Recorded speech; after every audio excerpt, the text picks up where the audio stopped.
The new library is a world apart. To the undergrad who for 2 years or more has ground out the long hours in the cooped-up old library, the change is almost too wonderful and pleasurable to be honestly realized. The building has grown up under our eyes, to be sure, and yet we had not dreamed the verity of its beauty.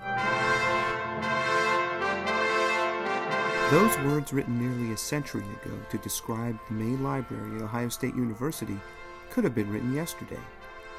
Built in 1913, the library reopened in 2009 after a 3-year, $109 million renovation.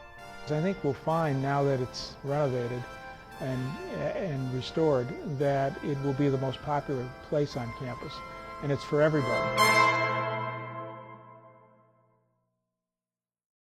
Ohio State University opened in 1873, and its first library was in University Hall. Olive Branch Jones became the university's first full-time librarian in 1893, and she advocated for a separate library building. It would take nearly a decade, but the state finally agreed. It appropriated $250,000 for the project, less than half the amount requested. When it opened, the library's coup de grace was the Grand Reference Hall, a beautiful reading room with 30-foot ceilings and enough shelving to hold 10,000 books. But as the years passed, the library was too small to serve the growing student body, so changes were made. In the mid-60s, administrators approved the addition of another floor in the Grand Reference Hall, essentially sapping its artistic value. More significantly, a book stack tower was added in 1951, a rather bland, low-lit building that was simply a book warehouse. And in 1977, an addition to the western side of the building closed off access from that side of campus.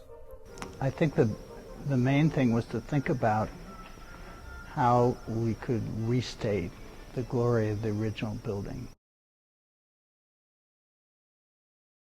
As the 21st century dawned, administrators were busy planning an overhaul to the Thompson Library. In 2006, the library was closed for 3 years to accomplish the feat. Administrators hired Graham Gund as design architect, and Aycock Associates Architects of Columbus, led by OSU graduate George Aycock, as architect of record. With new entrances, visible book stacks, and loads of other impressive features, the Thompson Library has entered a new era in education. Every space in here, there's an aesthetic quality that we're trying to accomplish. Well, if you recall, in the old building, the stairs were off to the sides. They were essentially fire stairs. So we wanted to make the idea of moving vertically through the building something that would be enjoyable and interesting. So the libraries are our main features, and the lightness was an interesting way to make it essentially like a piece of sculpture. One of the big goals of this project really was to open it up and get light into the building and make it a place people would want to come, even if they don't have a collection or they don't have a book or they don't have a resource they have to come to, but it could be a social space as well. The trays, we call them trays because they sort of open up. Each flight you go up, they step back a little more, so it's sort of a tray out into the atrium space. It was a dark place with tiny windows with low ceilings. And so there was a controversy about whether the library tower was something that should be kept or not kept.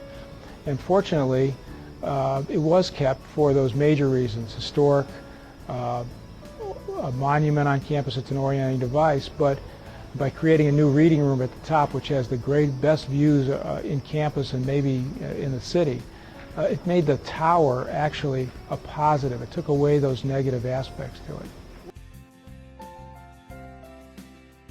It's called suspended structural glazing, and basically it's these point supports of a glazing system. So it's just a stainless steel spider that holds the glass at the corners.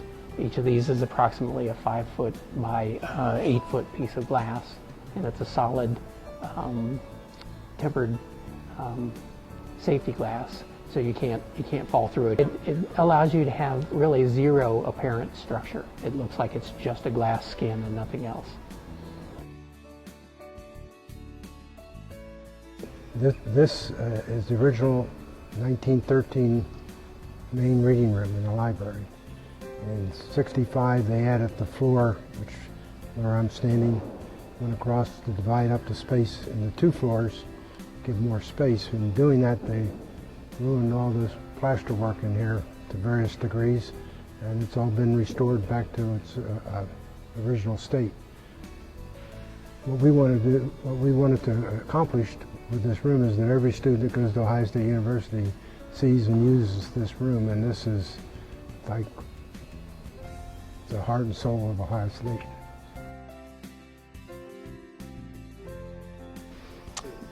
To state a kind of clarity, it's actually a very large building, but it's very simple, the design, and the ability to move through the building, I think, is a very positive thing. Some people say that libraries are going to be outdated in 30, 40 years, but libraries have taken on kind of new meaning in the future.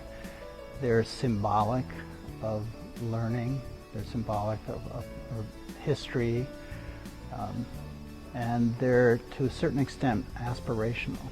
It's the sense of achievement that the school wants to purvey.